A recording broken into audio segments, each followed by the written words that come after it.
Bonsoir tout le monde, bienvenue à la table de rencontre pour un nouvel épisode de Raven. Avec moi ce soir à la table, une partie de la fratrie Corvus, avec Momo Coucou. et Ulysse.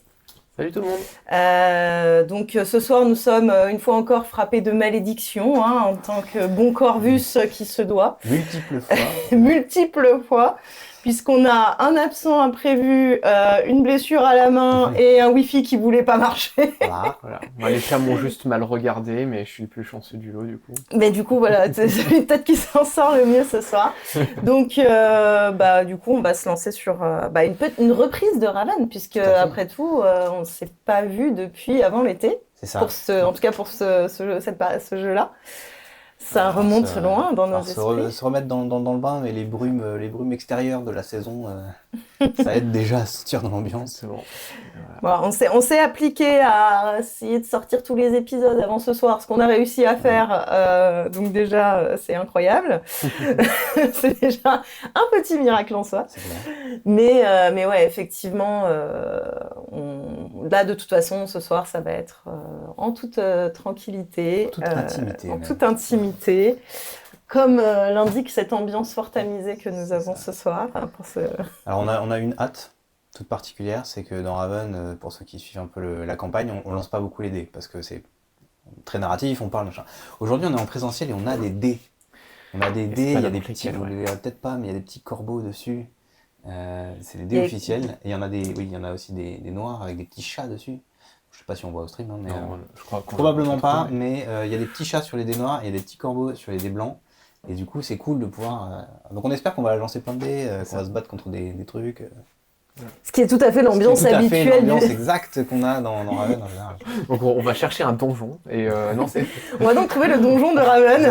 On va prendre la confiance et on va se faire bien calmer. Mais par contre, vous pouvez chez vous mettre un petit peu de musique d'ambiance, type Dark Academia.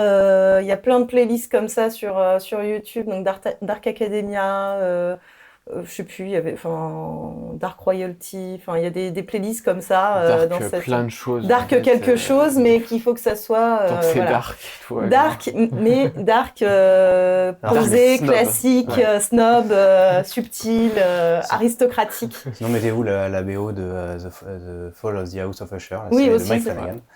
Dark chill et on est bien.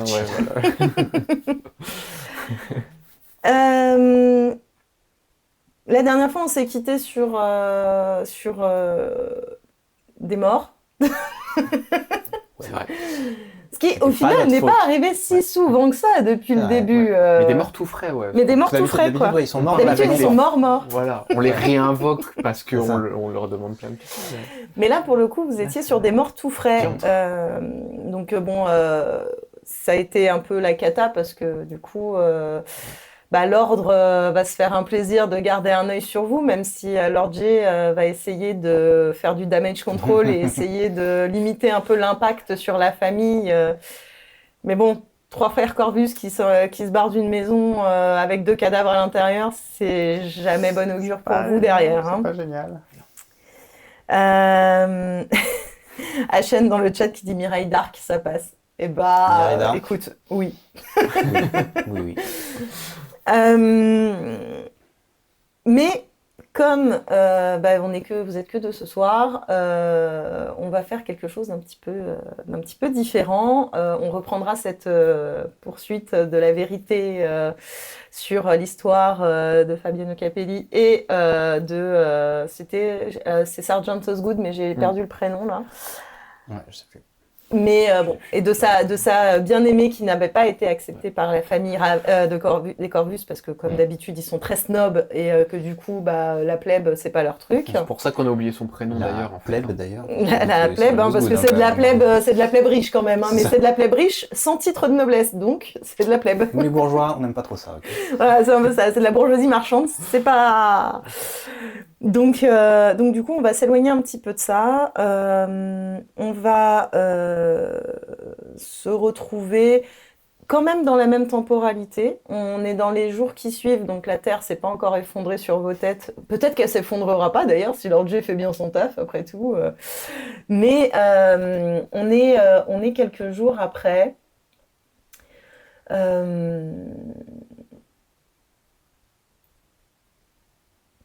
Ouais, on va commencer par vous. Qu'est-ce que vous faites? À quel moment de la journée, en fonction de celui qui a envie de commencer, à quel moment de la journée on se situe et qu'est-ce que vous faites à ce moment-là? On est tout de suite après ou on est genre 1 ou 2 jours après? Quelques jours après. Quelques jours. Alors je pense que je vais commencer, si ça te va. Ah, c'est parfait. Moi ces derniers jours, je me suis levé un peu tôt le matin. Alastair, il est connu il est connu dans sa famille en tout cas, pour un peu titiller les gens, pour un peu les pousser, pas que dans sa famille on va dire, mais pour un peu pousser les gens à aller vers le danger, genre le do it, tu vois, le gif animé, voilà, c'est un peu le do it, et pousser les gens à se mettre en danger. Et en fait, quand on est parti de la maison, et qu'on s'est dit qu'il allait se passer des choses potentiellement assez mauvaises pour nous, ça a un petit peu titillé Alastair. Et en fait, ces derniers jours, il va un peu traîner. Alors, il est toujours dans une grande quête d'écriture de la geste, un peu la geste romantique et épique de la ville de Raven. Quand on avait visité les quartiers un peu du nord, là où il y avait c'est quoi, c'était une vente d'art, hein, enfin d'objets. C'était quand vous aviez fait la braderie de charité, en fait, une brocante de charité. Déjà à cette époque, il avait vu une partie de la ville dont il n'avait pas l'habitude, et en fait, là, Alastair, il se lève un peu tôt ces 2 derniers jours pour aller traîner un peu dans les quartiers un peu on va dire, à sensations fortes.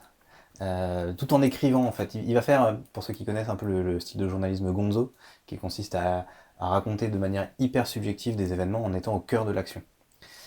Et donc il va faire un peu ça, il va couvrir, il écrit ses aventures, mais vraiment du point de vue de la rue, du point de vue de la ville, et voilà, il met des vêtements un peu plus miteux, pour pas trop se faire repérer, mais bon, voilà, il a quand même des belles chaussures, et tout ça. Une certaine posture. Oui, une aussi, certaine posture, et puis un carnet en peau, et un joli stylo. Des choses qui sont pas forcément simples à se procurer au quotidien. Exactement, mais bon, il tente quand même. Et il se promène voilà, un peu dans la ville pour prendre des notes en se disant, dis donc, il y a des gens qui dorment dehors, ça intéressera peut-être Arthur pour ses expériences. Oh là là, il y a des espèces pas de déchets, mais de trucs où il y avait pas sûr que Romulus pourra s'en servir pour créer une œuvre quelconque, quelle que soit ta phase artistique du moment. Il trouve une espèce de chapeau miteux où il se dit, ah tiens, je vais offrir ça à maman, ça la taquinera un peu, enfin ça la titillera un peu. Et puis il note tout sur les gens. Et puis alors pareil, hein, Alastair il a sa malédiction qui fait que quand il discute avec les gens, il a des visions de quand ils vont mourir. Et donc forcément, quand il va un peu interroger les gens dans un quartier un peu miséreux, il y a beaucoup de visions, quoi. Et des choses pas géniales sur... Donc il note aussi ça, hein, il écrit des paragraphes entiers sur des personnages, et puis il écrit leur fin, en fait, littéralement. Et toi, tu vas mourir de la dysenterie. Et toi, tu vas te faire rouler dessus par un chariot. Et, tu vas peut-être perdre ton bras de tétanos, pas de bol. Ça va être tes volumes avec les dernières pensées d'un homme. Ouais, c'est ça. En fait, il est en train aussi en même temps d'avoir l'inspiration pour des poèmes. Ce serait les derniers jours de. Et puis en fait, chaque poème, c'est le dernier jour d'un mec qui a rencontré. Les derniers d'un condamné, au moins il sait. Mais du coup, est-ce que tu leur dis de quoi ils vont mourir pour voir un peu est-ce que ça change leur vision du monde, est-ce qu'ils ont du déni? Je pense que je leur dis pas explicitement, mais je leur dis peut-être faites attention aux grouillés. Ou, regardez quand vous traversez, voilà, ce genre de truc un peu cryptique, parce que de toute façon en soi je suis qu'un bus lambda qui leur parle. Profitez-en bien, mais je suis sur la rue, mais profitez-en quand même. Tant que ça dure, profitez-en. Et puis ouais, aux alentours de midi, je rentre à la demeure Corvus, un peu le sourire mesquin aux lèvres, parce que j'ai recueilli plein de choses intéressantes. Et puis ensuite je vais un petit peu dans la bibliothèque pour compiler mes ouvrages. Voilà. Ok. Bon, ce qui va me rassurer, parce que du coup, finalement, tu m'as pas l'air trop traumatisé par les événements d'il y a quelques jours. Et moi non plus. What a surprise. Je ne me lève pas tôt, parce que tout bon pacha que je suis, moi, je me lève vraiment au rythme alors je sais plus en quelle saison on est, mais Mais il faut vraiment que le soleil soit bien levé de toute façon pour que la lumière daigne suffisamment me déranger pour que là j'émerge de mes draps. Euh, je me pomponne toujours, vraiment tiré à quatre épingles, recoiffé, le petit nœud en catogan que je commence à mettre un petit peu sur les cheveux qui poussent et la mèche artiste parce que j'ai décidé d'être un peu rebelle pour emmerder mes parents. Et puis je me mets à peindre et puis comme là du coup on a quand même ce petit truc où je leur ai rien murmuré et là il y a deux morts pour lesquelles je suis pour rien, ça m'intrigue, ça me frustre peut-être un petit peu, je ne sais pas. En tout cas, j'ai l'impression que la cause m'a devancé et je veux ma revanche à la cause. Donc comme je peins d'habitude, au lieu de peindre celle qui m'avait froissé, je repeins mes souvenirs de la scène. Donc je fais des portraits de la crime, puisqu'on n'a pas les appareils photo de toute façon.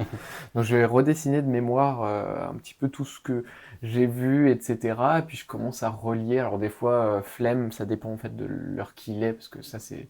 Là, ça fait quelques jours, mais en fait, je dors de manière un peu lacunaire aussi. Et des fois, là, je fais les fils conducteurs, là, je les fais carrément sur le tableau. Puis quand vraiment la scène me plaît pas, que c'est pas ça, alors soit je le déchire, je le jette et je repeins un autre, soit je refous une couche de blanc dessus et je refais. Donc là, il commence à y avoir une croûte épaisse quand même à mesure de mes investigations dans mes propres pensées. Et puis voilà, puis dès que je me sens perdu, je vais faire des échecs contre moi-même et puis je vais m'y remettre. Là, il est dans son monde à faire ses trucs, à réfléchir et puis à faire office de sa présence quand il faut manger ou quand il est convié avec toute l'insolence habituelle du on me dérange parce que j'ai des choses importantes à faire quand même et on est en train de m'en empêcher. Mais voilà, pour l'instant, je fais cette petite routine de peinture. Bon, un peu glauque, mais... Je pense qu'il y a un moment où je vais venir te voir. Justement, quand je vois que tu étais très... là, chez moi, j'ai autre chose à faire. Je vais rentrer dans ton bureau, ta salle de travail. Alors, elle est très très loin. Donc, c'est comme d'habitude, quand tu rentres dans mon aile, il y a un salon d'attente avec une petite sonnette. Bon, je n'utilise pas la sonnette, moi je rentre. Tu avances, ok. Tu vois peut-être quelques chats dans tout ce que j'ai toujours installé pour qu'ils se mettent à l'aise, même si ça marche pas aussi bien que je l'aimerais. Mais... Les chats, je suis pas très fan, ils font leur griffe sur mes livres et c'est pas trop... Bon, je dis rien évidemment, mais... Ouais. C'est pas comme si tu pouvais. C'est pas comme si j'avais mon mot à dire sur la question. Mais n'empêche que c'est pas tes livres en fait. C'est peut-être pas mes livres, c'est sûr. Mais ils les abîment quand même. Et je vais passer dans le jeu d'échecs, je vais discrètement bouger une pièce. Et j'arrive, je vois que tu es en train de peindre donc la scène. T'es encore là-dessus, toi ?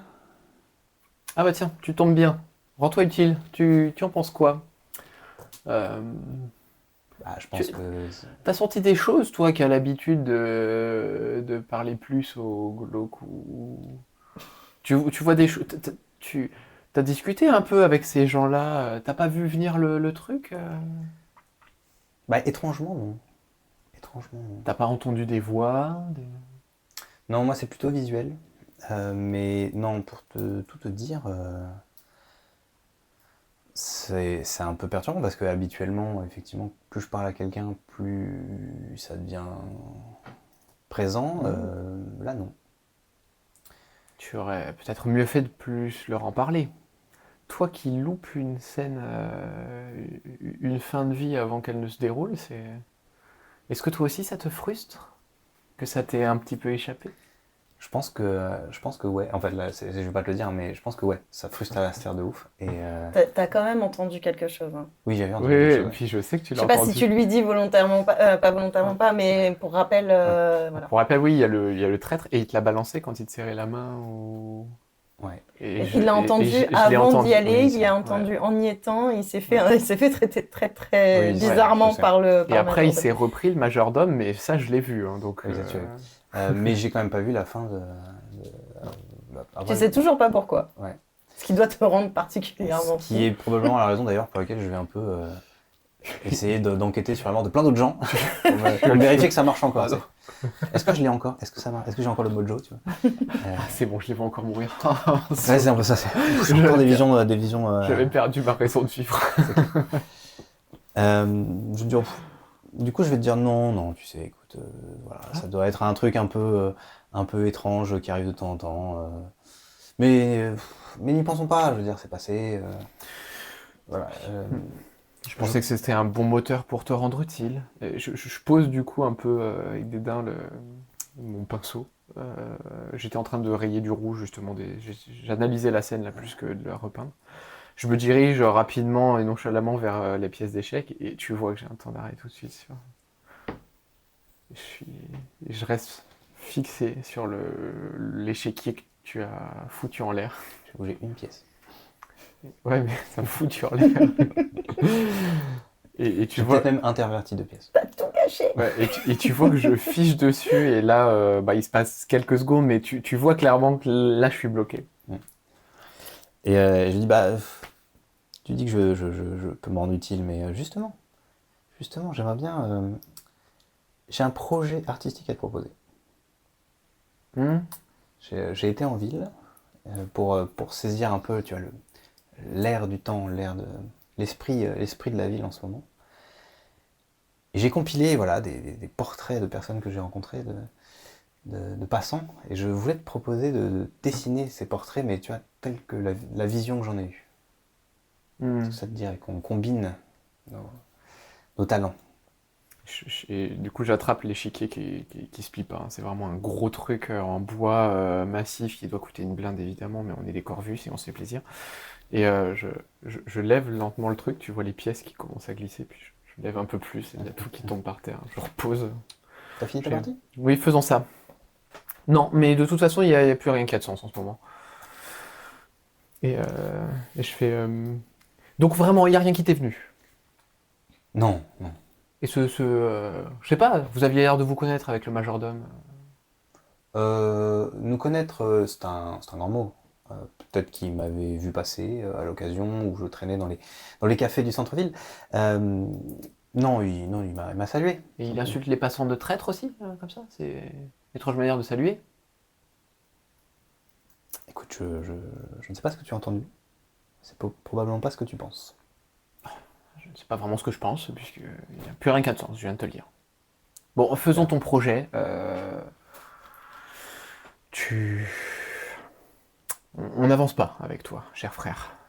Écoute, avançons sur une nouvelle direction plutôt que de traîner sur les souvenirs du passé. Il y a 2 jours. Mais arrête de ressasser, ça ne changera rien à ce qui s'est passé. L'orgé va faire ses affaires, va faire son office, et dans quelques jours, on sera... Tu as raison. Il faut savoir déléguer les tâches qui ne sont pas de notre rang. Good. Un grand philosophe a dit un jour, ne souffre pas de ce qui ne dépend pas de toi. Aujourd'hui, nous n'avons aucun pouvoir sur cette situation. Aucun moyen d'action. Concentrons nos efforts et notre attention sur quelque chose d'autre. Créons, inventons, révolutionnons, rendons-nous utiles, puisque visiblement l'intérêt, c'est ce qui a le plus d'intérêt pour toi. Donc voilà, je te donne quelques feuillets, ce sont des personnes très sympathiques que j'ai. Regarde, il y a un cantonnier, voilà, il va certainement se faire écraser par un chariot dans quelques jours. Elle, une tisserande. Il est question qu'elle se transperce la main et qu'elle glisse sur l'escalier en descendant pour trouver de l'aide et qu'elle meurt la nuque brisée en bas. Ça t'inspire? Ça, c'est quand même les sujets que tu aimes bien. Quand je pense que c'est à moi que père et mère font la morale, lorsque je daigne faire de l'art justement et peindre un tableau qui dit un peu plus que d'habitude. Oui, mais parce que tu comprends, de leur point de vue, tu exprimes des choses sombres à l'intérieur de toi. De leur point de vue, pour moi, je ne fais que relater le monde. Donc voilà. C'est pour ça qu'ils te considèrent comme peut-être moins stable. Vos parents qui d'ailleurs répondent aux abonnés absents ces derniers jours. Donc peut-être une des raisons pour laquelle vous vous êtes pas encore fait botter le train s'ils avaient eu vent du truc. Peut-être qu'il y a aussi une raison pour laquelle ils ne sont pas là. On va le dire à nos téléspectateurs, peut-être qu'en fait on est juste punis. Moi, à la maison, toi, t'as le droit de sortir. C'est vraiment dégueulasse. Vos parents sont a priori pas au courant. En tout cas, ils sont absents depuis quelques jours. Vous savez pas vraiment où. Hein. Ils ne prennent pas la peine de toujours vous expliquer les objets de leur... ça peut être une visite à un wagoncle voilà, qui a des chats et qui ça se passe pas toujours très bien. ou alors une tante un peu recluse dans un coin. Enfin voilà, vous savez pas, ou peut-être d'autres affaires bien plus obscures et bien moins mondaines que celle-ci. Par contre, il y en a un autre qui est aux abonnés absents depuis ce matin, que vous n'avez pas du tout croisé, c'est votre frère. Et pendant que vous êtes en train de débattre sur l'art et ce qui vaut la peine ou pas, et sur les tracas liés à des actions ou pas d'ailleurs, parce qu'après tout, techniquement, vous n'avez rien fait à part être là. C'est le problème en fait. En tout cas, a priori. Si on avait fait quelque chose, on avait le contrôle. Là, c'est compliqué. C'est honteux, donc, au-delà de mettre en œuvre la mort des gens, voilà, pendant que vous êtes en train de débattre sur quelle est la meilleure façon de le faire, vous entendez en fait soudain un hurlement. Et quand je vous dis un hurlement, c'est un hurlement d'homme, d'une voix que vous connaissez, et qui est absolument à glacer le sang. Ça a l'air de venir de l'extérieur. Et c'est un mélange de détresse, de douleur et de rage. De l'extérieur du manoir ou de l'extérieur du manoir. Pas d'une partie extérieure qui serait à l'intérieur du manoir. Non, ça vient de l'extérieur. Ça vient probablement même quasiment du seuil de la porte. Okay. Ou, dans cette zone-là, en tout cas. Moi, je t'attrape directement par le manche. Je fais un geste vraiment de pas me toucher. Tu vois que ça... Enfin, moi qui, d'habitude, le malheur des gens, ça me tape pas. Tu sens que, bon, alors soit je suis très énervé de toute la discussion, soit il y a autre chose, mais en tout cas, je suis pas à l'aise. Tu captes tout de suite qu'il y a plein de choses qui vont pas. Et effectivement, je te dis oui, on y va, bien sûr. De toute façon, cette journée commençait de manière exécrable. Et je finis même pas en fait la phrase que je t'emboîte déjà le pas pour y aller. Et je cours, je suis presque à te rattraper, mais finalement, comme je vois que tu vas assez vite, je le fais pas. Mais je fais semblant d'être de pas avoir trop envie, mais l'impulsion est là. Vous précipitez à destination de l'entrée du manoir. Vous voyez également certains de vos serviteurs habituels, eux aussi se diriger vers la porte, probablement attirés par le hurlement que vous avez entendu. Et en ouvrant la porte, vous ne voyez personne.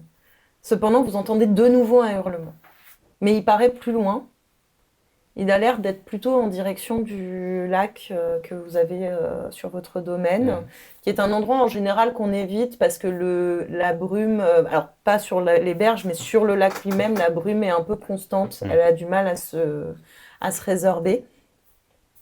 Mais ça fait des balades de fort romantiques quand l'âme nous en dit. Mais en tout cas, effectivement, c'est une zone sinon en général où il y a peu de monde qui s'y rend. Mais vous entendez de nouveau ce hurlement.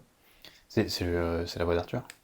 Ça a l'air d'être la voix d'Arthur, mais le hurlement est tellement violent et brutal que ça lui déforme presque la voix. Ouais, mais vous reconnaissez quand même... Puis on n'a pas l'habitude de le voir et puis en plus, vous l'avez probablement jamais entendu hurler comme ça. Est-ce qu'il y a ces serviteurs-là, ces deux serviteurs proches ? Ils vont arriver sur les talons, sur vos talons probablement parce que le temps qu'ils descendent de la tour d'observation, il y a un petit peu plus de trajet peut-être que pour d'autres. Mais effectivement, alors vous en verrez vous verrez que Liam, probablement que la jeune fille est restée auprès de l'épouse d'Arthur. Ok. Je cours, tu vois que j'arrache un de mes boutons de manchette.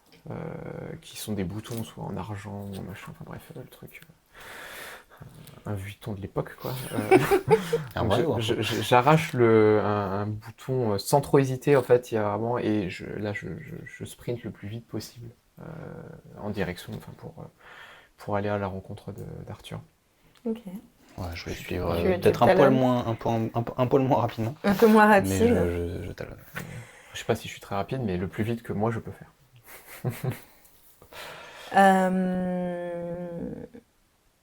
La scène qui se déroule devant vous vous laisse estomaqué. Euh, Effectivement, votre frère se tient sur les berges, l'air complètement hagard.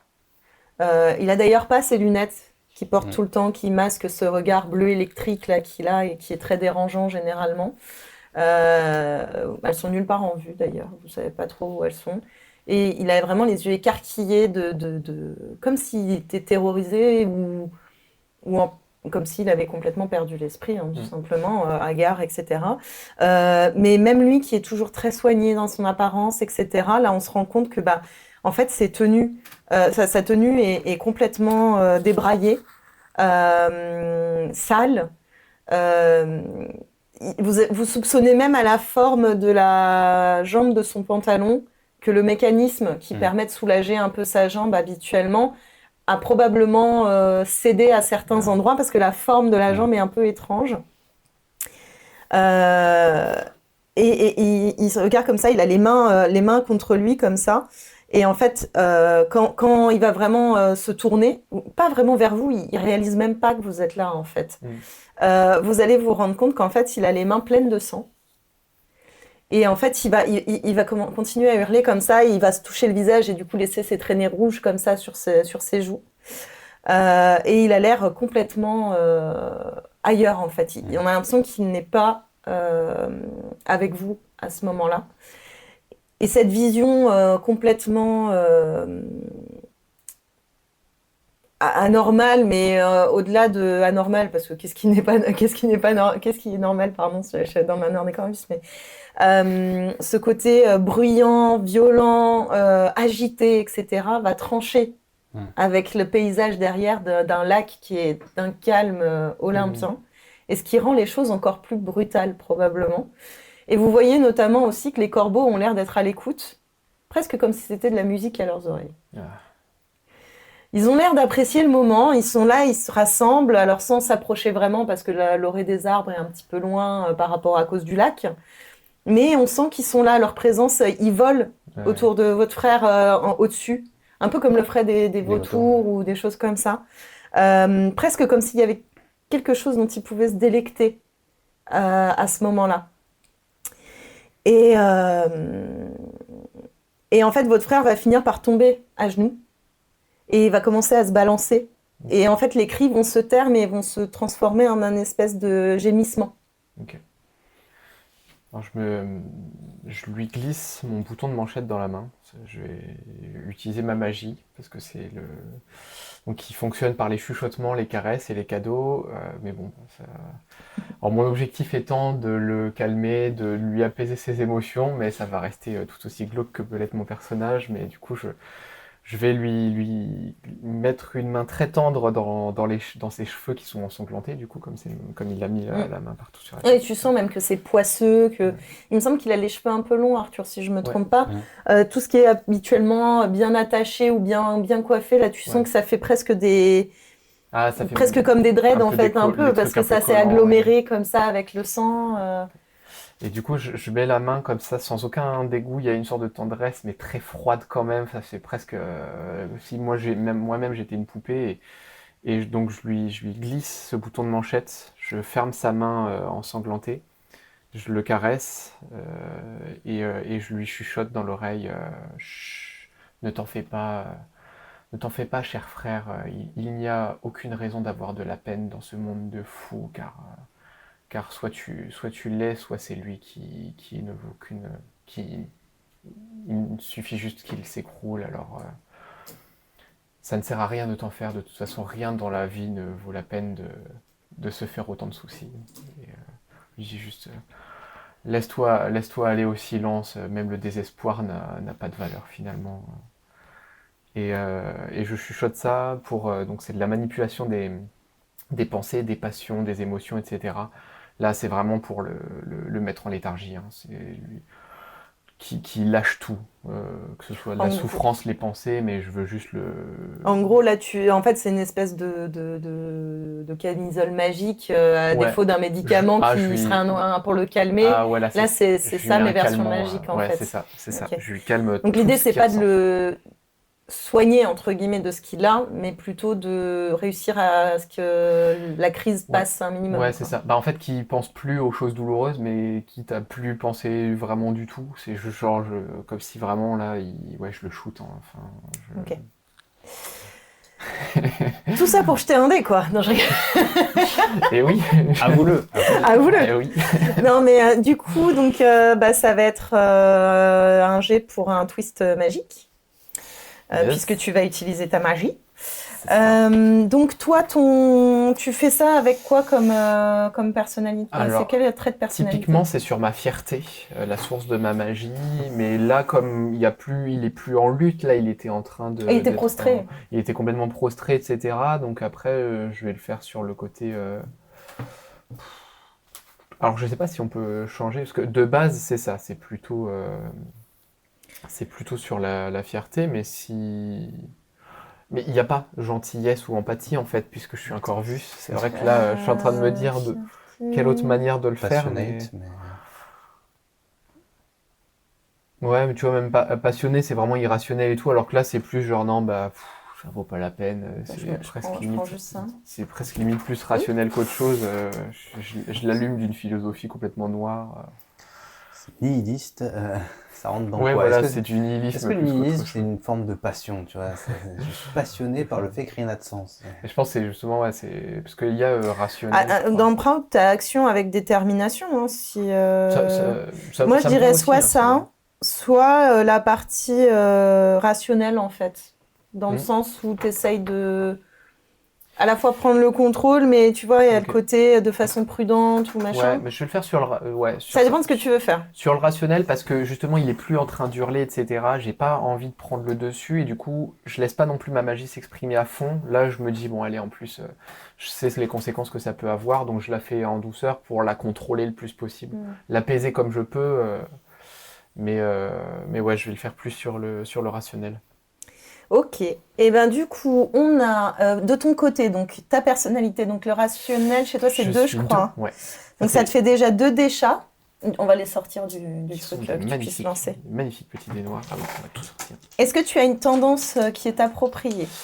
Alors je ne. Non, je pense pas. Je pense pas. C'est quoi ta tendency? Parce que c'est le. Alors. Ouais, c'est celles qui sont là, hein. Bah, il y a le truc qui me. Tac, tac, tac. Je redécouvre, excusez-moi.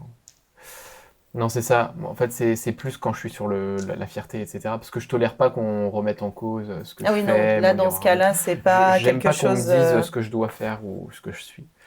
Et c'est très froideur et révolté, donc là, ça marche pas. Ok.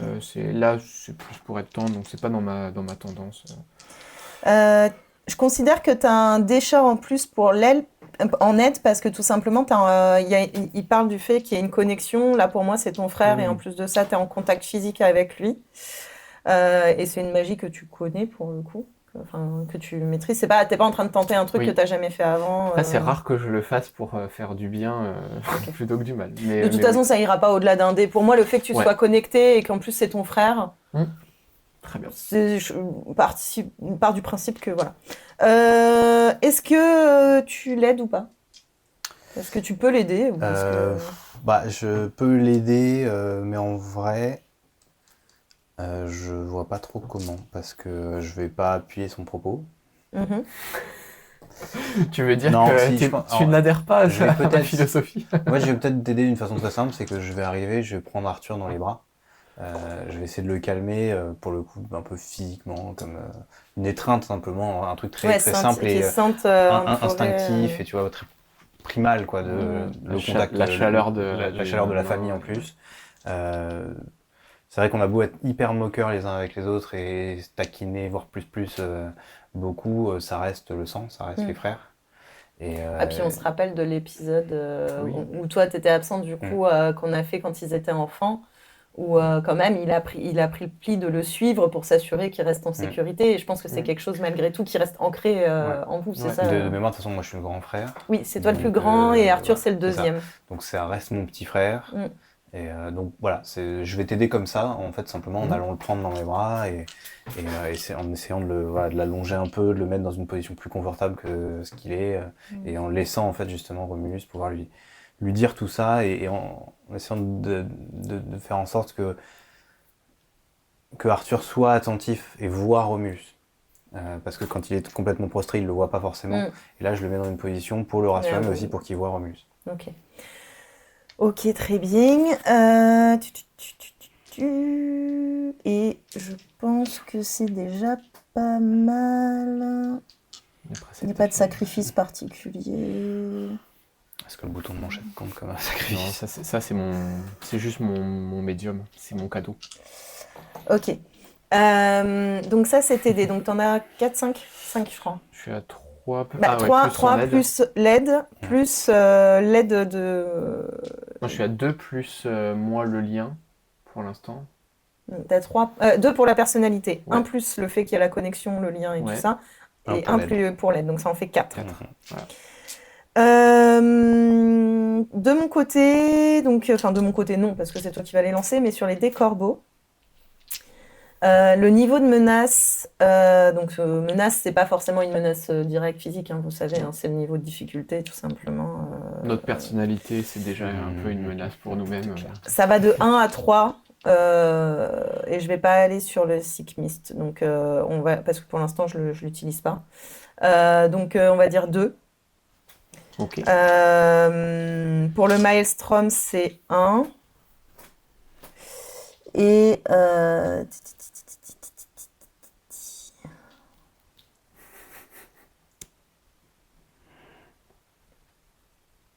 on va rajouter un dé pour la complexité de ce que tu essayes de faire par rapport à ce qu'il a en fait. Ouais. Parce que ça fait plaisir. Et puis parce que je sais pas ce qu'il a. Accessoirement. Ok, et ben c'est parti. On va lancer tout ça. Donc les 4 petits dés de corbeau et les 4 dés de chat. Ok. Et j'ai du coup 2 corbeaux, 3 chats et 2 corbeaux qui se maintiennent, qui s'annulent, c'est ça Oui. Corbeaux. Donc il reste un chat en... Un chat et du rien. En gros, pour vous expliquer sur les dés, donc là, c'est des chats. En fait, il y a des faces où il y a des chats, mais il y a des faces où il n'y a rien aussi. Ouais. Donc les chats, il y a 3 chats. 3 chats et... C'est nul en fait, le dé est nul. Ouais. Oui, c'est ça. En fait, si on utilise des D6, c'est 4, 5, 6 qui sont des réussites. C'est ça. Et le reste, ça compte pas. Il y a 3 faces avec quelque chose. C'est ça, qui correspondent donc aux 4, 5, 6. Et les autres qui sont nuls. Donc quand là, c'est le cas pour certains de ces lancers où il n'y a rien dessus. C'est pour ça qu'on dit qu'il n'y a que 3 chats et 2 corbeaux, parce qu'il y en a certains qui étaient nuls en fait. Donc 3 chats, 2 corbeaux, donc ça te fait 1 chat. Au final, donc ce qui veut dire que c'est plutôt en ta faveur, puisque toi tu es représenté par les chats qui sont les protecteurs de la famille Corvus, entre autres, et les corbeaux qui représentent plutôt l'adversité dans Raven. Les petits sadiques petits sadiques qui détestent tout le monde. Surtout nous. Oh, vous, mais tout le monde. T'inquiète. Mais je le prends quand même personnellement. Parce qu'ils sont partout en ville, ils sont pas que là où vous êtes en fait. Mais ils sont bien concentrés côté Corvus, ça on va pas se mentir. Donc ça te fait une réussite avec un twist. En fait tout est un twist parce que l'idée c'est de twister la narration. On est sur un système, pour expliquer rapidement, au cas où vous vous souveniez plus, on est sur un système en fait qui est narratif. C'est vraiment fait pour écrire des histoires, entre guillemets, pour raconter des histoires. Et donc tout ce qu'on fait en G, c'est pour apporter un changement au-delà de la simple résolution d'une action. Donc c'est pour ça qu'ils appellent ça des twists. Donc là, on va résoudre une action, mais il y a toujours quelque chose derrière qui va changer le cours de la narration, en fait. C'est pour ça qu'ils appellent ça un twist. Et donc, quand on a qu'un seul chat ou un seul corbeau ou rien du tout, eh bien, on est sur un twist avec complication. Donc, tu peux raconter comment ton action réussit. Et après, moi, je verrai comment amener une complication, sachant que cette complication doit être légère, elle doit être possible à éviter d'une certaine façon, ou que ça soit simplement un warning en fait. Alors, moi, naturellement, le risque que j'ai en pratiquant cette magie, c'est que je souffre de l'effet que j'inflige. Donc, sachant que je peux aussi rendre fou avec ce Et là, il genre faut de que tu me choses-là. dises comment ça marche. En quoi ça réussit? C'est moi qui Ouais, fais ouais. Pardon, Mais du coup, c'est pour te le rappeler ça à toi marche, aussi merci. sur le. Mais, mais du coup, alors comment ça réussit? Bah, c'est qu'au début, alors bon là, je vais me placer dans la tête d'Arthur. Alors, pardonne-moi, cher frère, hein, mais maintenant tu es en mon pouvoir. C'est pour ton bien, ne t'en fais pas, n'est-ce pas? Mais, mais en fait, ouais, petit à petit, finalement, ce que lui ressent et ce que je lui transmets, mais qui est quelque chose que je ressens moi-même, c'est que ouais, même le fait, en fait, je sais pas de quoi il souffre exactement, mais même la souffrance ne vaut même plus le coup d'être la peine d'être vécue. C'est vraiment ce truc de à quoi bon juste souffrir, à quoi bon espérer, à quoi bon. Il n'y a plus rien en fait. C'est vraiment ça tombe dans une sorte de néant émotionnel. Et à la fin, en plus, je me focalise aussi en chuchotant. À un moment, mes chuchotements deviennent juste un chut, comme une maman qui veut faire taire les pleurs de l'enfant ou qui veut lui dire t'inquiète pas, c'est qu'un mauvais rêve, tu peux te rendormir, etc. Et là, ouais, j'ai vraiment ce côté matériel et je me focalise en plus sur le lac qui va me servir d'image. Et il y a vraiment un moment où je commence à imaginer juste une goutte d'eau, une dernière goutte d'eau, comme une dernière émotion qui vient troubler l'eau du lac, et là elle se fige, et ça devient, donc c'est un lac très gris dans mon image mentale.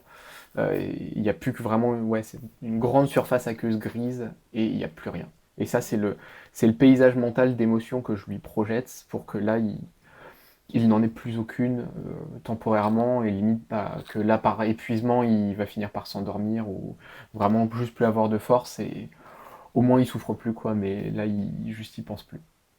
Très bien. Pour ce qui concerne la complication,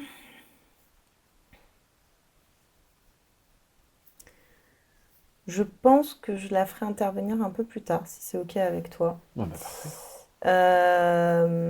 Mais en tout cas, pour l'instant, ton geste réussit, il n'y a pas de souci, il va s'endormir, effectivement. Enfin, il va tomber inconscient en fonction de voilà, ce que tu veux. Et vous voyez donc votre frère, donc du coup, que toi, tu maintenais contre toi, et qui avait cette rigidité, mais vraiment presque tétanisé, et en même temps, il tremblait, etc. Enfin, c'était assez violent, même dans son corps, en fait. Hein, qui va, tout d'un coup, tu vas sentir son corps, hop, se relaxer et finir par tomber lourdement. Donc c'est toi qui vas prendre le poids du coup d'Arthur. Et effectivement, ça va se passer exactement comme tu l'entendais.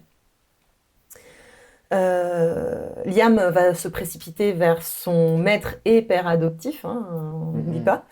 Et d'ailleurs, il est possible que ils sont assez jeunes, Liam et c'est leur âge, je crois. Ouais. Oui. Ils sont assez jeunes, hein, donc il va se précipiter et presque dans la peur qu'il a eue pour son père au final, va presque vous bousculer un peu, alors que d'habitude ils sont plutôt attentifs à pas vous fâcher ou quoi que ce soit. Mais là, effectivement, il va avoir ce truc un peu poussez-vous quoi, c'est mon père, voilà. Et puis au fur et à mesure, bah, il y a d'autres serviteurs qui vont arriver et qui vont transporter en fait votre frère vers la tour d'observation. Je pense que, en voyant la réaction de Liam, je vais écarter les autres serviteurs qui veulent prendre justement Arthur et je vais inviter Liam à ce qu'on le porte ensemble. Mais Ok. nous, pas Bah, les- pas les autres. il va accepter, il n'y a pas y a pas de souci. Donc, vous allez pouvoir porter tous les deux Liam jusqu'à la tour d'observation. Arthur, pas Liam. Avec Liam, pardon. Avec Liam. Jusqu'à la tour d'observation, porter Arthur. Euh, et quand vous allez arriver, effectivement, bon, bah, Lorna va ouvrir la porte, va laisser échapper un cri de surprise et d'inquiétude en voyant l'état de Arthur. Et surtout, bah, il y a son épouse, Dahlia, du coup, qui, elle, assiste à la scène et est impuissante du fait de son état. Et en fait, va commencer à pleurer, en fait, mais sans bruit. dans un coin de la pièce où probablement elle était installée tranquillement. Elle avait un livre sur les jeux. Probablement qu'elles étaient en train toutes les deux de passer un petit temps calme de lecture, etc., pour occuper la journée. Et, euh, et en fait, elle va même pas essayer de vous demander ce qui s'est passé, elle va être juste focus sur son époux et probablement d'ailleurs qu'elle va interpeller sa fille pour qu'elle prenne son fauteuil et qu'elle la pousse en direction de leur chambre pour qu'elle puisse en fait elle aussi veiller sur son mari en étant présente, quoi. Comment vous sentez à ce moment-là et comment vous agissez quand vous voyez du coup les serviteurs, enfin les serviteurs et ses enfants d'Arthur s'agiter autour, Dahlia qui est en train de pleurer dans un coin de la pièce, qui est en plus totalement impuissante puisqu'elle ne peut pas prendre soin physiquement de son mari, donc c'est pour elle un moment très, très compliqué. Comment vous réagissez à tout ce qui vient de se passer en fait? Je te laisse écrire. Parce que moi, j'ai pas suivi. Moi, je les ai laissés partir et je suis resté près de la De berge. rester près de la berge, toi. Ok, Je d'accord. reste Donc près de la berge. je Ouais. pars d'abord avec. Moi je vais amener je vais amener Arthur avec Liam, on va le poser sur une table et en fait Liam et Lorna vont très rapidement s'organiser, le poser peut-être sur un espèce de canapé peut-être qui roule, qu'ils utilisent pour Dahlia, pour des fois qu'elle s'allonge mais qu'ils puissent quand même l'emmener dans différents quartiers, tu vois. Ils vont le poser là-dessus, ils vont très rapidement l'emmener dans sa chambre. Lorna, elle va mettre Dahlia aussi. Ils vont aller chercher plein de trucs qui sont dans l'environnement d'Arthur, dans l'aile d'Arthur. Et moi, je vais me sentir, en fait, dans un premier temps, assez démuni, parce que je sais pas quoi faire présentement. Pas parce que, en fait, j'y arriverai pas, mais parce qu'en fait, je me sens pas à ma place, ce qui est assez bizarre, parce que c'est mon frère, mais j'ai l'impression de faire irruption vraiment dans sa famille. Ouais, dans une espèce Ouais, d'intimité à laquelle tu n'appartiens pas habituellement, en exactement. fait. Alors que d'habitude, bah, bon, quand je le vois, c'est mon frère, mais quand je vois ses serviteurs, c'est plus eux qui sont genre dans mon espace de vie où c'est ma famille et moi qui sommes les maîtres. Là, j'ai vraiment le sentiment inverse. Mm. D'être dans l'intimité d'Arthur, dans l'intimité de cette espèce de famille un peu, j'ai le mot artificiel, mais c'est pas artificiel, mais bah, construite, en tout Ouais. cas, de famille choisie même, en fait. Ce qui me contraste aussi beaucoup au fait que moi, ma famille, je l'ai pas choisie, comme la plupart des familles, mais voilà. Et en fait, c'est un peu tout ça qui me vient en tête. Et d'un autre côté, il y a un petit bruit de fond d'une forme de fierté que Arthur est ça, tu vois. De me dire que finalement, nous autres Corvus, aussi faillibles que nous sommes, aussi tordus que nous puissions mener nos vies, bah, il y en a au moins un qui arrive à construire quelque chose, même si c'est un simulacre de famille, que sa femme ne peut pas sortir, que ses enfants ne sont pas des enfants de sang, mais n'empêche qu'il a construit quelque chose. Et que Romulus et moi, bah, on se cherche éternellement, et en plus comme je suis le grand frère, bah, moi je me cherche depuis plus longtemps qu'eux, mais qu'il y en a un qui a trouvé quelque chose. Et quelque part, tu vois, cette inquiétude que j'avais pour Arthur, que j'ai d'ailleurs toujours parce qu'il est quand même loin d'être enfin sorti, mais je me dis il est entre de bonnes mains en fait. Et ses mains sont pas les miennes, mais c'est pas grave, il est entre de bonnes mains. Et je vais du son. Du coup, je vais faire je vais faire irruption dans là où ils sont en train de s'occuper d'Arthur. Et je vais leur dire très calmement, je vais voir avec le gouvernant pour qu'il vous donne toutes les choses dont vous puissiez avoir besoin, nourriture, de l'eau, des linges. Je repasserai plus tard pour voir comment va Arthur. Et en fait, je les laisse dans leur intimité et je vais prévenir effectivement les serviteurs de faire en sorte qu'ils aient tout ce dont ils aient besoin. Et tout ce dont ils aient besoin. Okay. De ton côté, on retourne au Moi, lac. du coup, ouais, j'ai laissé. Alors, j'ai été un peu poussé parce que du coup, comme en plus je lui tenais la tête, etc., donc par Liam, j'en ressens aucune, ce qui est assez étrange pour un Romulus. Mais il n'y a pas du tout d'animosité, je lui en veux pas du tout de l'avoir fait, notamment parce que c'est un peu le contre-coup aussi de ce que moi je fais, c'est que là, mes émotions elles sont complètement éteintes. Et alors pas au point de ce que je lui ai fait à lui, je suis pas encore légumifié, mais en tout cas, moi ça m'apaise aussi, justement, de chuchoter. C'est peut-être un peu pour ça que des fois je l'ai fait à des gens, juste parce que moi ça me permet d'être moins révolté peut-être.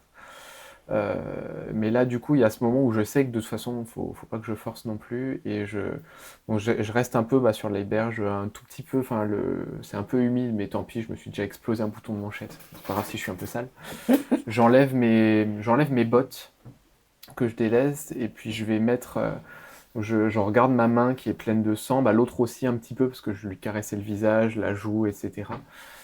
Donc je regarde un peu le sang je sais pas trop si c'est celui de mon frère ou de quelqu'un d'autre, mais je regarde un peu le sang sur mes mains, je regarde la manchette cassée, ce qui me fait un peu rire intérieurement.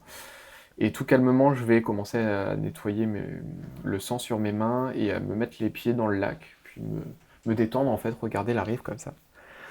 Puis là, à mesure, il y a quelques minutes quand même qui vont passer, et comme je suis tranquille et qu'il y avait ces corbeaux qui tournent, je les regarde aussi avec dédain, et je commence à chuchoter un petit peu, pas à chuchoter comme si je leur parlais à eux, mais même qu'ils l'entendent pas ou autre, mais je me le dis Il à y en a un moi-même. peu moins que quand Arthur était là.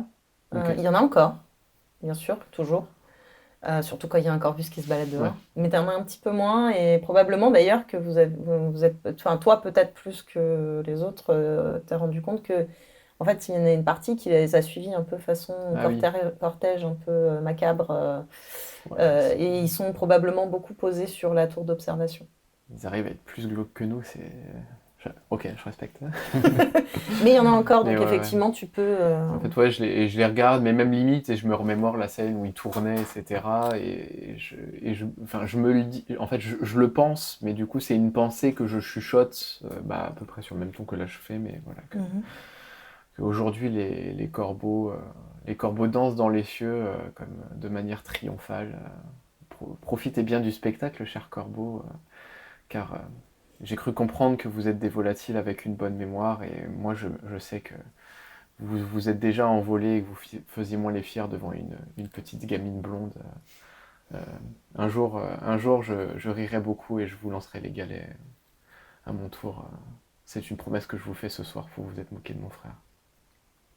Et, euh, et je dis ça avec, en fait, ici, il y a une haine très froide, et je me le jure, là, que je chasserai les corbeaux, je les défoncerai. Mais en même temps, ça m'apaise, cette colère que je redirige très froidement vers eux, et pendant ce temps, voilà, je me lave juste les mains, et je tapote les pieds en disant ces choses un peu douteuses, mais voilà, et je m'imagine déjà les égosiller, enfin voilà, je commence à me faire des scènes où je maltraite ces sales corbeaux du diable, tandis que je m'apaise tranquillement et que je laisse un peu mon corps reprendre de la magie que je viens d'employer. Puis jusqu'à ce qu'on vienne me déranger, quoi. Bon, je pense que c'est moi qui vais venir te déranger. Je vais revenir près du lac, je vais t'observer un peu barboter, tel un canard, un canard aristocratique. Et puis en fait, avec une voix assez neutre, je vais te dire de manière très factuelle, Arthur est dans ses quartiers, ses enfants s'occupent de lui. Fort bien. Il va mieux? Je réponds pas, je hoche un peu la tête comme ça. Merci merci de t'en être occupé, cher frère. Je m'époussette comme si un peu de rien n'était. Je fais genre, mais ça c'est vraiment que de la posture et de l'étiquette. Donc je m'époussette. Je fais semblant, tiens, fichtre mon bouton de manchette. Et je me relève. J'époussette pareil, du coup, le côté de mon pantalon qui est un peu boueux maintenant. Et puis je remets tranquillement mes chaussettes qui commencent à s'humidifier tout de suite avec mes pieds mouillés, et je remets mes chaussures. Si tu m'accordes un quart d'heure, je suis à toi pour cette sortie, si le cœur t'en dit toujours.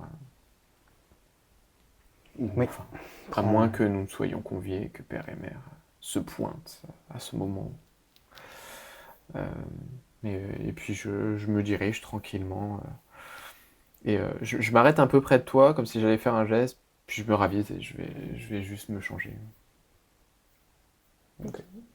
Je vais pas te répondre.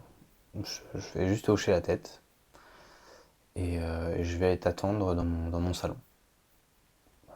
Ok. Et je vais revenir 30 minutes plus tard. Je suis dans un des fauteuils de mon salon. J'ai une bouteille d'un alcool sombre qui est posée sur la table basse avec 3 verres, 2 qui sont servis et un qui ne l'est pas. Et je suis en train de lire un livre. Je sais pas particulièrement ce que c'est, mais en l'occurrence c'est un livre très pulp. Voilà, ça raconte des histoires un peu d'aventure, un peu facile. C'est un livre un peu facile, quoi.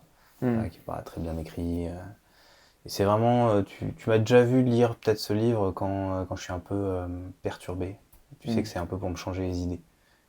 C'est un peu l'équivalent de Netflix Ok. mais dans mon truc, quoi. J'ai pas envie de réfléchir. J'ai envie de lire des trucs qui vont m'emmener ailleurs. Et quand t'arrives, je lève pas les yeux de mon livre et je te tends l'un des 2 verres servis. Ok. Je le prends, je le fais tourner, je sens le truc. C'est une espèce de vin cuit aux épices. Ok. Genre une espèce de Porto, mais avec des Et je le épices. sens, alors c'est sans doute de très bonne qualité, et tu sais, je le sens, ah, j'espérais que ce soit autre chose. Et là, pareil, je te réponds pas, enfin, je te regarde pas, mais je désigne un buffet, je dis, bah, tu peux aller voir là-bas, il y aura peut-être ton bonheur. Tu sais, tu connais mon goût pour l'alcool, cher frère. C'est le genre de breuvage qui font qu'après des Sargent ou des Osgood ont un petit peu trop de sang Corvus parmi leur descendance et leur vengeance.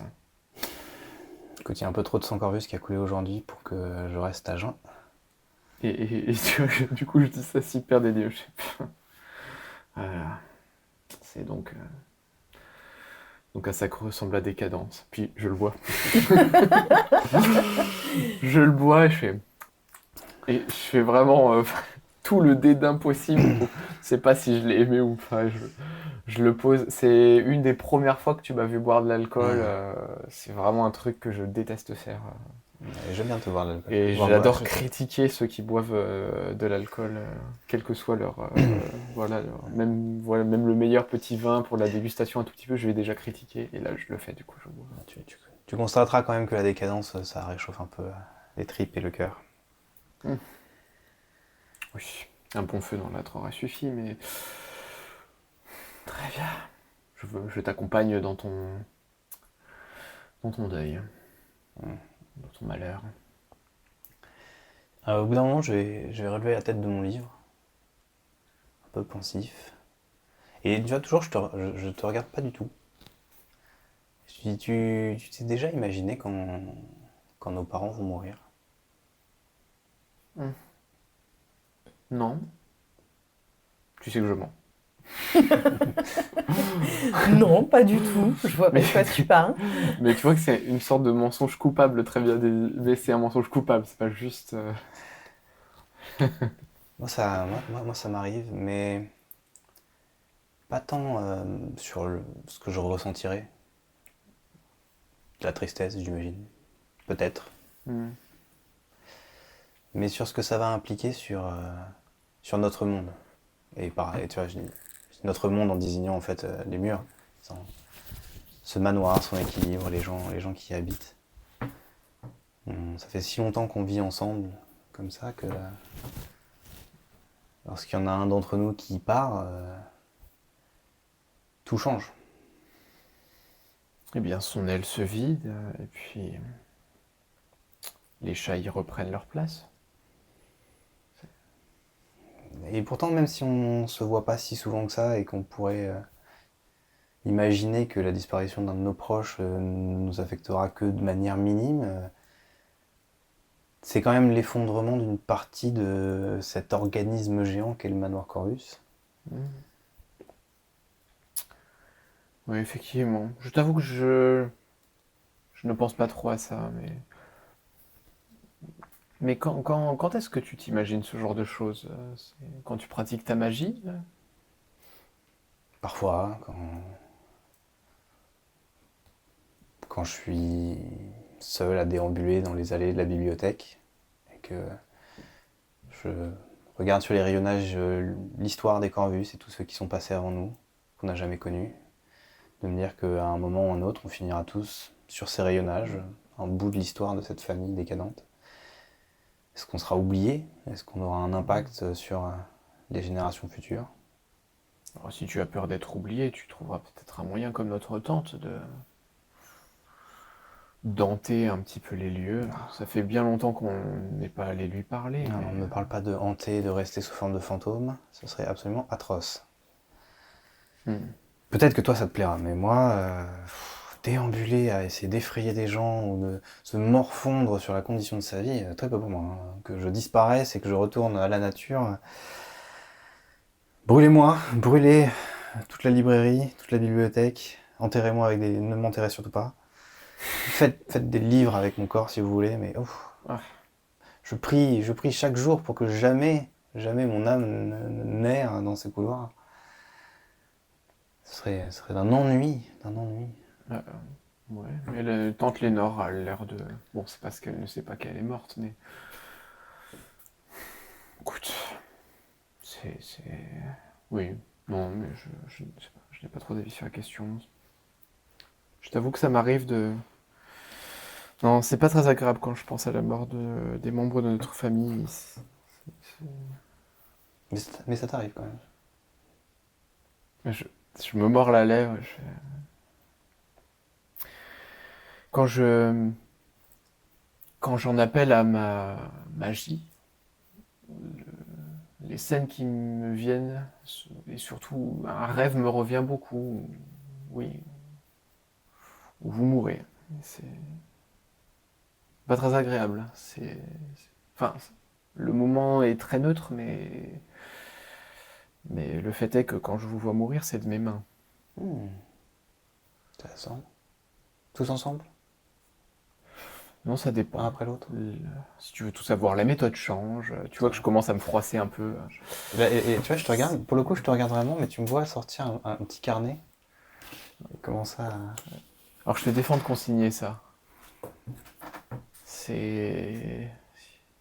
Donc, tu risques de figurer un peu plus souvent que les autres dans mes rêves. Non, mais il y a des Corvus que j'assassine, dont des Corvus que je ne connais pas, visiblement. Enfin, en tout cas, que je n'ai pas croisés. Tu n'as jamais vu sur des tableaux? Ça dépend. En général, je les peins. Tu n'as jamais vu sur des tableaux que tu n'as pas Que fait toi-même? D'autres...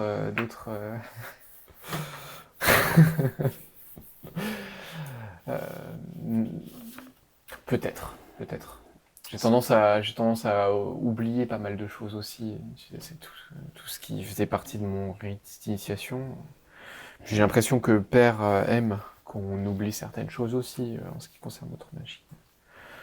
Il y a de longues séances sophrologiques qui ne me plaisent guère.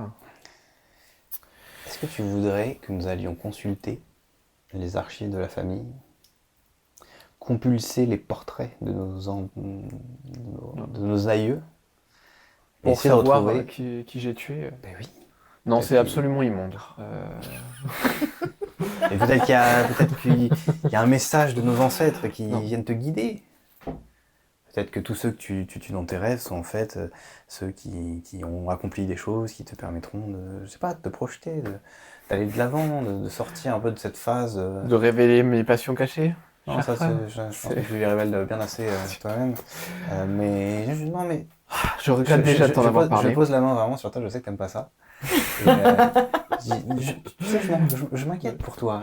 Et tu vois que j'ai réagi, mais avec un décalage par rapport à d'habitude où c'est vraiment très vite. Et là, tu vois qu'il s'écoule encore des secondes. Et tu sens vraiment dans mes gestuels que en fait, je suis un peu amorphe depuis que j'ai fait ma magie justement. C'est vraiment, il y a un truc de...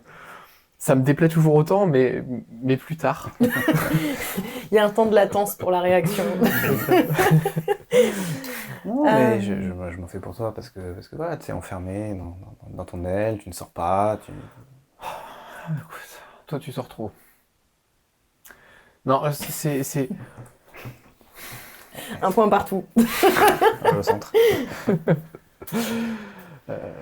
Écoute, je ne suis pas à l'aise à en parler et je ne pense qu'il n'y a aucun intérêt. C'est un effet de... Il arrive parfois, alors je sais pas, suis-je censé me guider? Parce qu'il arrive parfois que le plus souvent, c'est moi-même que je tue. Donc Ça change parfois, disons que c'est plutôt moi, mais des fois je commence à ressembler à d'autres. C'est...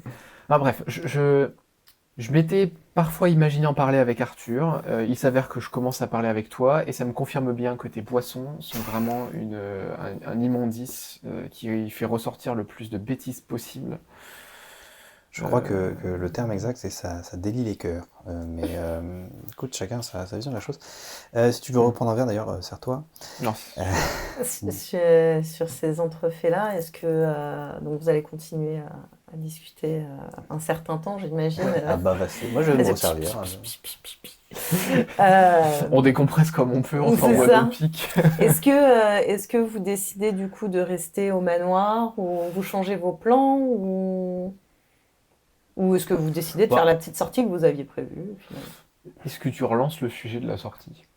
Moi, c'était pas forcément une sortie, hein, la proposition, c'était plus de donner des textes que j'avais écrits pour que tu peignes dessus. Mais genre sans peindre la vraie personne. Mais... Non, pas forcément en peignant la vraie personne, mais en peignant ce que j'aurais écrit et ce que ça t'a... Je peins ta scène. Tu peins ma scène, exactement. Non, on ne sait pas si c'est Ulysse ou si c'est Romulus qui se marre. Hein. Both. Peut-être un peu les deux. J'aime beaucoup, je peignais déjà les scènes de meurtre non élucidées. Là, Voilà. je peins les scènes de comment les gens vont mourir et après je les donne. C'est un peu comme un chair de poule, je crois, où il y a un appareil photo comme ça qui te prend en photo, il t'arrive des tuiles et ça se réalise. Donc là, je vais leur faire une peinture. Tiens, c'est ce qui va t'arriver plus tard. Tu vas le faire en plus. On ira les exposer en ville. Mais Cherchez vraiment les problèmes, quoi. Mais c'est ça, je pense que... C'est de l'art, ok? C'est de l'art, ok? Ça ne représente pas forcément la réalité. Hein. Peut-être qu'en fait, les corbeaux sont les good guys de cette histoire et qui nous détestent et qu'ils ont bien raison. Qu'en fait, il faudrait vraiment éradiquer les corbeaux une bonne fois pour toutes, cette vengeance-là. Mais ouais, on va faire ça. Je vais me prêter au jeu de peindre avec une grande nonchalance. Petit à petit, en fait, ça va me permettre, moi, de me remettre sur les rails un peu de mes émotions et de mon côté hautain et énervé et irritable habituel. Et moi, je vais un peu...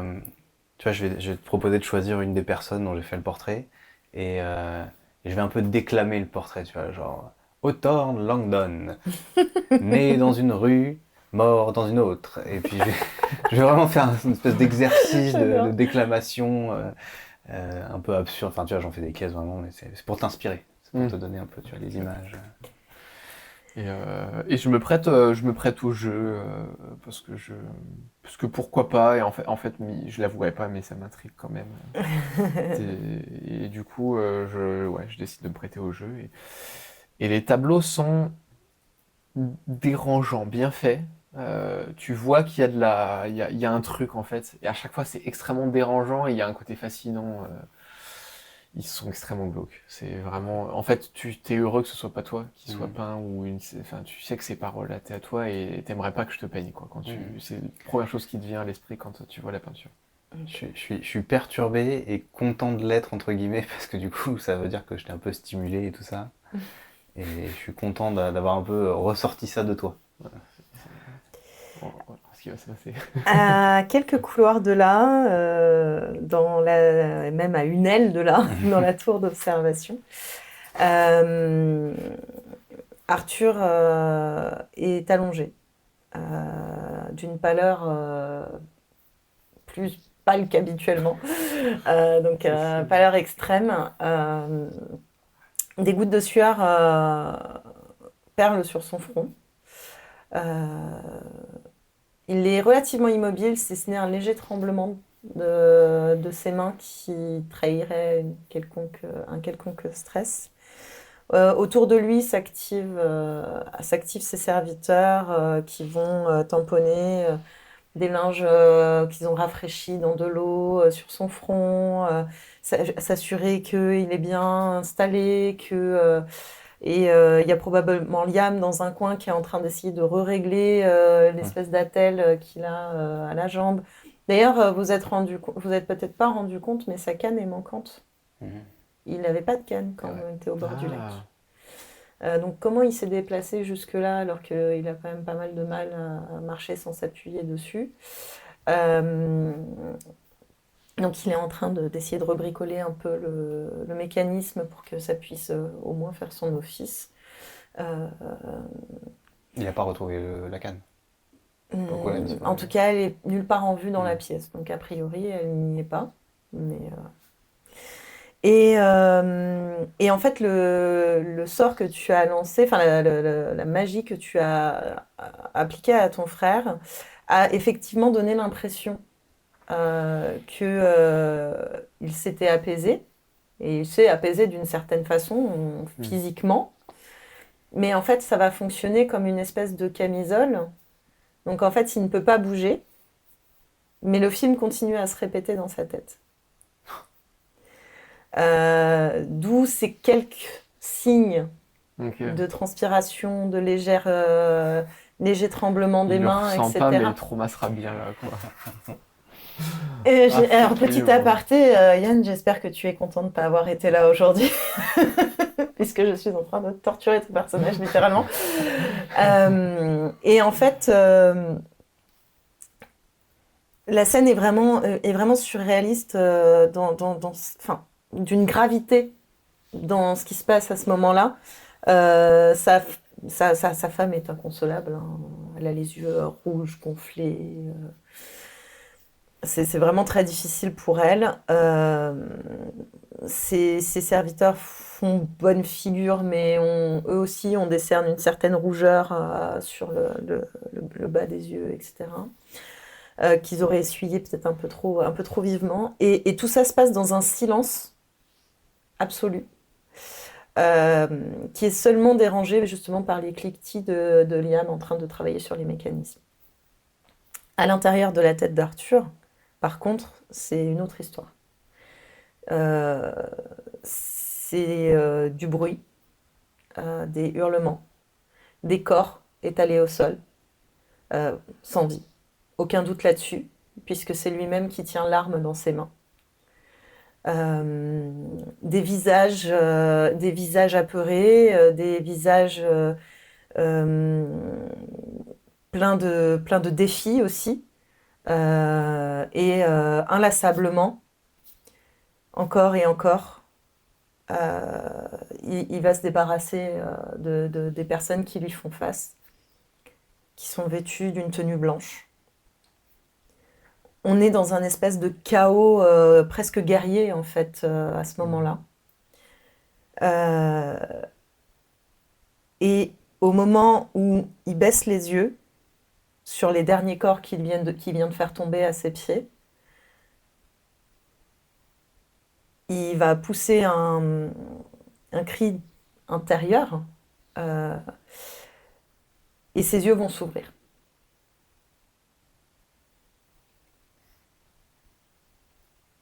Il va continuer de marmonner. Donc ça fait un moment que vous êtes en train de discuter, etc. Donc je pense que ta magie commence à ne plus faire effet. Mais tout le temps où vous discutiez, il était prisonnier un petit peu de ce sort. Et en fait, il va marmonner. Il va marmonner. Et du coup, ce qui fait un peu peur, sa famille, tout simplement, qui, en l'absence de vos parents, en fait, va se précipiter pour vous dire qu'il est réveillé. Donc probablement que vous verrez Lorna arriver en toquant un peu à la fois empressée et en même temps impressionnée d'aller, parce qu'en général elle reste à la tour d'observation, sauf vraiment dans les cas d'événements particuliers, etc. Ou quand elle doit sortir en ville pour faire une course. Mais elle va jamais même dans vos appartements, sauf cas exceptionnel, quoi. Surtout pas mon aile, j'imagine. Ni la sienne, ni même celle au final d'Alastair, parce qu'elle a rien à y faire techniquement en fait. Ou alors si, peut-être très ponctuellement pour aller chercher quelques ouvrages pour sa mère ou pour Arthur. La bibliothèque, quand elle sait que tu y es pas. En fait, oui, toi, elle est adjacente à ton... Ouais. Moi, la bibliothèque n'est pas dans mon aile. Non, mais moi j'ai derrière... une petite bibliothèque, mais... ouais, mais du coup, ton aile, elle est adjacente. Ouais, elle est adjacente. Mais du coup, on passe pas par mon ex. Mais voilà, du coup, elle s'approche rarement plus près que ça. Donc, c'est sûr qu'elle n'est pas habituée. Mais tu vas entendre, peut-être vous deux, ou peut-être qu'il a peut-être bu trop de vin, je ne sais pas. Jamais. Toquer, en fait, à la fois timidement et en même temps un petit peu empressé à la porte. Ok. Je pense que ce sont les nouvelles. Très bien. Ce jeu commençait à me lasser. Et je repose mais soigneusement le pinceau. Et du coup, je vais ouvrir. Du coup, quand tu vas ouvrir, peut-être elle va faire un petit pas en arrière parce qu'elle ne s'attendait peut-être pas à ce que ça soit toi qui ouvre, donc elle est surprise en fait. Ouais, la mauvaise surprise. Oui, après je sais pas, je sais pas vraiment quelle image, ça je laisserai Yann développer ses serviteurs comme il l'entend, je sais pas quelle image ils ont de toi, mais en tout cas là elle a été surprise. Peut-être parce que tu as ouvert la porte un peu vivement et qu'elle était juste derrière et qu'en plus elle s'attendait pas à te voir toi, donc elle a eu vraiment le petit mouvement de recul. Probablement que tu les impressionnes de par ton tempérament qui est quand même assez difficile, puis que tu as un tempérament qui est un peu... Il y a des serviteurs qui ont disparu et c'était ceux qui bossaient dans mon aile aussi. Oui, voilà, donc peut-être que tu as un petit côté croque-mitaine pour elle, tu vois, mais c'est ce genre de choses. C'est pas du rejet à proprement parler, mais c'est plutôt voilà, ce côté un petit peu... Marcher sur des œufs, tout ça. Ouais, voilà. Et du coup, elle va te regarder comme ça, puis elle va dire... Lors de Arthur s'est réveillé. Merci beaucoup, Lorna. Vous pouvez revenir auprès de lui, nous nous empressons d'arriver. D'accord. Et du coup, elle repart très très empressée, quoi, tu vois. J'essaie de lui faire le soir le plus rassurant possible. Mais là, pour le coup, je pense qu'effectivement, c'est pas... Enfin, elle va dire oui, ok, tu vois, un peu impressionnée, mais c'est surtout qu'elle est pressée de retourner au chevet d'Arthur. Elle ne dit pas qu'il marmonne. Non, elle vous dit juste qu'il est réveillé... Parce qu'ils étaient, comme elles l'ont vu, ils l'ont vu jeter, enfin pas elle l'a pas vu, mais comme elle a eu l'histoire par son frère, elle se dit que vous voudriez peut-être savoir que, tu vois. Et je te dis, par contre, je sens les forces qui me reviennent, les envies de plein de choses. J'ai des émotions qui remontent et je pense que malheureusement mon apaisement est toujours de courte durée. Si moi je commence à retrouver des sensations, ça va être le cas d'Arthur aussi. Donc allons voir comment il se porte. Ouais, je te suis. Et puis bon, on se mettre en route. On va aller pour l'observation. Vous vous trouvez au chevet d'Arthur, presque... pas gêné d'être là, mais un peu sur des charbons ardents, un peu, quoi. C'est un peu dans ce... Tu relances le micro. Non, c'est tout bleu. C'est ok, c'est ok.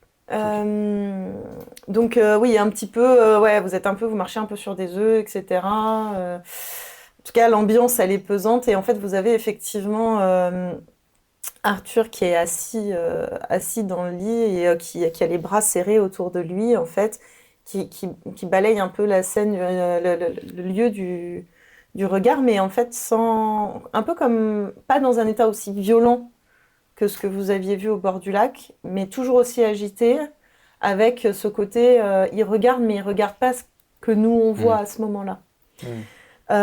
Et en fait, au fur et à mesure que vous allez l'entendre marmonner, etc., vous allez comprendre qu'il parle de quelque chose qui ne se passe pas là actuellement, mais pas actuellement. C'est-à-dire qu'il ne se passe pas dans votre temps à vous.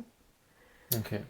Les choses qui commencent à évoquer ces hommes, ces hommes et ces femmes d'ailleurs, en tenue blanche, etc., c'est un renvoi direct au combat qu'il y a eu contre la loge. Donc en fait, vous comprenez au fur et à mesure d'entendre ces délires, en fait, qu'en fait, il est en train de revivre dans sa tête il visualise des images du moment où il y avait les combats contre la loge et notamment les moments où énormément de gens ont été exécutés. Ce Ok. ce que vous arrivez à comprendre. À ce moment-là, il ne focalise pas vraiment sur vous. D'ailleurs, il ne fait pas l'air de comprendre que vous êtes là tout de suite. Donc, il continue comme ça. Et il décrit ses corps et il décrit ce sang. Et... D'ailleurs, le sang qu'il avait sur lui, il est possible qu'on vous dise qu'en fait, il avait certes des coupures, mais pas suffisamment pour Pour justifier. que ça soit les siennes. Mm. Ok. Enfin, que ça soit pas uniquement son sang. Ça peut être un Ouais. peu de son sang, mais c'est pas forcément que son sang. Ok. Ok. Moi, je vais noter un peu ce qu'il raconte. Mhm. S'il fait état de lieux particuliers, de gens particuliers, ou d'une date peut-être. Enfin, voilà, j'essaie de noter tout indice qu'il pourrait donner dans son délire. Et en fait, je vais aller faire des recherches à la bibliothèque derrière. Ok. Tu lui parles pas du tout. Je parle pas. Ok. Moi, je viens à son chevet quand même. Je regarde rapidement sa température. Je vais juste toucher son front pendant qu'il est dans le délire. Je le regarde, mais de façon vraiment là, pareil. En fait, mes émotions, elles s'éteignent. Je suis vraiment complètement poker face. En regardant, je regarde que vraiment un peu vraiment focalisé, presque comme un enquêteur ou autre, mais comme si c'était pas du tout un membre de ma famille ni rien. Mhm. Je suis extrêmement froid et méthodique sur la Mhm. façon de faire. Donc là, je prends vraiment, ouais, je pose juste 2 doigts sur son front. Euh, je, J'écoute, etc. Je regarde et je remarque du coup qu'il n'y a pas sa canne à côté de lui et Ok. qui est pas là. Tu peux le remarquer, hein. Moi, c'est pas. Enfin, Ok. c'est toi qui vois pour le Je coup. remarque parce que justement là, je suis dans le. En fait, je suis en train d'essayer de cueillir le maximum de détails possible sur ce qu'il peut avoir, enfin, même si là, je commence à comprendre. Mais après, le pourquoi est-ce que ça lui déclenche ça? Qu'est-ce qui a pu lui déclencher? Mais comme je vois qu'il n'y a pas sa canne, je vais me focaliser là-dessus. Ça va devenir tout de suite une nouvelle obsession. C'est que je vais demander du coup à Lorna qui était venue nous chercher. Euh, Lorna, il n'est pas normal qu'Arthur n'ait pas sa canne avec lui. Je ne me rappelle pas qu'il l'avait au lac, ou peut-être bien être. Elle va te dire qu'elle en a aucune idée. Si c'est quelque chose que tu interroges assez rapidement quand tu lui demandes, c'est ce qu'elle va te dire. Bah non, je sais pas. Il l'avait avec lui la dernière fois que je l'ai vu, donc je sais pas du tout. Et je me tourne très vite, à peine elle a fini la phrase, que je me tourne vers l'un des servants que je juge le moins utile à la situation. Et je vais lui dire, je vous prierai de retrouver la canne de mon frère, s'il vous plaît. Il est hors de question qu'il se relève lorsqu'il ira mieux et qu'il n'ait pas sa canne. Ok. Sincèrement, il a l'air bien gêné parce que du coup, bah, lui non plus, on sait rien d'où elle peut être la canne, Ouais, c'est pas grave. puisque Démerde-toi. il l'a toujours avec lui, donc s'il l'a pas là, voilà. Mais probablement que quand bien même, enfin, il va partir et essayer de la trouver déjà dans la tour, dans le domaine, tout ça. Pardon à lui. Mais effectivement, et probablement aussi que soit ils en ont quelques-unes prêtes en cas de, bah, justement, qu'il y en ait une casse ou quoi que ce soit. Ou quand bien même ils n'en auraient pas d'avance, ils en commanderaient une très rapidement. Et en Ouais. général, quand on y met assez d'argent, ça peut être prêt très rapidement, quoi. Une babiole, quoi. Ouais. Voilà. Un détail. Mais ouais, du coup, je l'empresse comme ça. Et puis, je vois que toi, tu vas aller après compulser, faire des recherches, etc. Je chuchote à nouveau. Alors, pas du tout les mêmes chuchotements, c'est pas pour faire de la magie cette fois-ci, mais je chuchote à mon frère, remets-toi bien vite. Euh, et j'ai un petit sourire et je lui dis, c'est la première fois que ma magie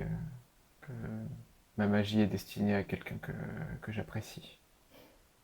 Et, euh, et je lui dis, tu as intérêt à te remettre en forme si tu veux pouvoir te moquer de moi là-dessus à l'avenir. En fait, quand tu lui dis ça, d'un coup, il va avoir un sursaut Et en fait, il va attraper ton poignet et le serrer, mais enfin vraiment le tenir d'une poigne. Limite, tu sens que t'as la circulation qui a du mal à se faire, quoi. Il te retient, quoi. Là où il Ouais, voilà, c'est la ça. Et en fait, il va te regarder avec ce regard si perturbant qu'il peut avoir déjà de par l'apparence de ses yeux et tout ça. Mais là, il va te regarder encore de façon encore plus perturbante parce que c'est vraiment le regard écarquillé, pénétrant, enfin voilà. Et il va te regarder, il va faire, mais toi aussi, je t'ai tué. C'est une bonne guerre, mon Moi frère. aussi, je t'ai tué. C'est ça. C'est que justement, Je suis... T'es mort comme tous les autres. Là, je lui souris, comme si je l'écoute, quoi. Et puis, mais pareil, je continue un peu de lui caresser doucement le front pour le rassurer, ou je sais pas, mais enfin, on montre, limite, bah, je t'en veux pas, tu m'as tué, c'est ok. C'est cool. c'est un truc qu'on fait. Et après, il repart Il repart dans le délire. dans un délire qui tourne un peu en boucle. Sang, mort, pas loge, mais cape blanche. Enfin, voilà. Et forcément, ça part tout de suite dans ma pensée de me dire, c'est le moment où je fais la confession à un de mes frères, alors que je voulais la faire à ce frère-là, que lui me fait la confession inverse. Et j'y vois tout de suite une sorte de triangle, enfin le triangle de notre fratrie avec les conversations quand elles vont pas dans un sens. Enfin, voilà, On sent qu'il y a un tableau qui va sortir bientôt. Et du coup, ouais, je pose vraiment ma main complète sur son front pour lui dire au revoir et lui donner des forces, quoi. Je le serre un tout petit peu, mais avec vraiment de la bienveillance. Ce qui est vraiment des gestes que je fais jamais. Et je chuchote, mais là c'est plus pour moi que pour lui, parce qu'il entend peut-être pas, mais voilà, on s'occupe de tout, mon frère. Repose-toi. Okay.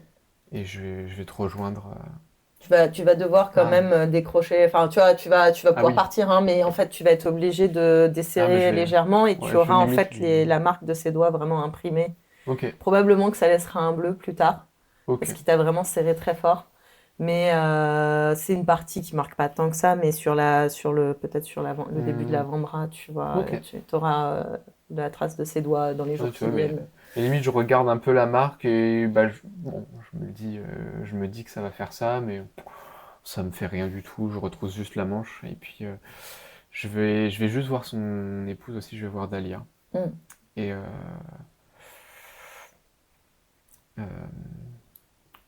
comment allez-vous, chère sœur?